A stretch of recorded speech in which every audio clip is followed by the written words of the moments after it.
انتہائی خوبصورت شہر لائلپور یعنی جدید فیصل آباد سے تعلق رکھنے والے انتہائی خوبصورت شاعر، مہمان نواز تو بہت ہی اچھے ہیں. ہماری ان کے ساتھ جب کبھی ملاقات رہی بہت محبت کے ساتھ یہ پیش آئے، پیار کے ساتھ پیش آئے، اور سب سے بڑھ کر یہ کہ جتنے بڑے یہ شاعر ہیں اتنے بڑے انسان ہیں. میں ذکر کر رہا ہوں جناب انجم سلیمی کا. آپ کا ایک خوبصورت شعر آپ تمام احباب کے گوش گزار، میں غلطی نہ کر دوں اس لیے میں تھوڑی سی ہیلپ لے رہا ہوں.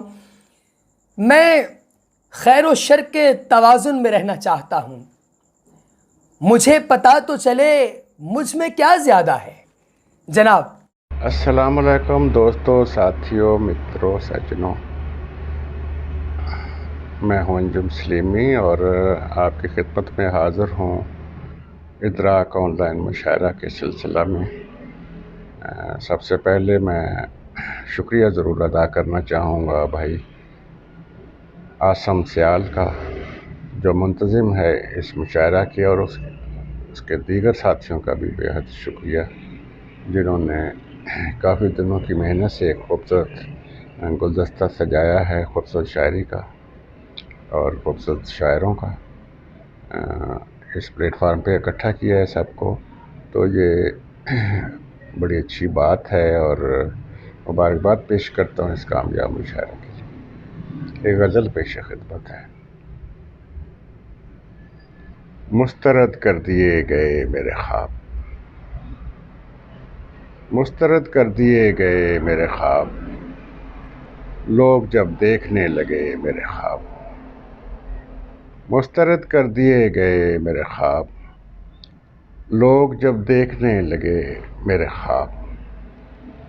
خیر ہو سو نہیں رہا میں کیوں، خیر ہو سو نہیں رہا میں کیوں، دیکھنے آئے ہیں مجھے میرے خواب. خیر ہو سو نہیں رہا میں کیوں، دیکھنے آئے ہیں مجھے میرے خواب. سرخ آنسو پیے ہیں سرمد کے، سرخ آنسو پیے ہیں سرمد کے، تب ہوئے ہیں ہرے بھرے میرے خواب. سرخ آنسو پیے ہیں سرمد کے، تب ہوئے ہیں ہرے بھرے میرے خواب. سرخ آنسو پیے ہیں سرمد کے، تب ہوئے ہیں ہرے بھرے میرے خواب. جا میری پوٹلی اٹھا کر لا، جا میری پوٹلی اٹھا کر لا، اس میں ہوں گے بچے کھچے میرے خواب. جا میری پوٹلی اٹھا کر لا، اس میں ہوں گے بچے کھچے میرے خواب. اور میں نے تعبیر کی تمنا کی، میں نے تعبیر کی تمنا کی، اور پھر خواب ہو گئے میرے خواب. میں نے تعبیر کی تمنا کی اور پھر خواب ہو گئے میرے خواب. مسترد کر دیے گئے میرے خواب، لوگ جب دیکھنے لگے میرے خواب.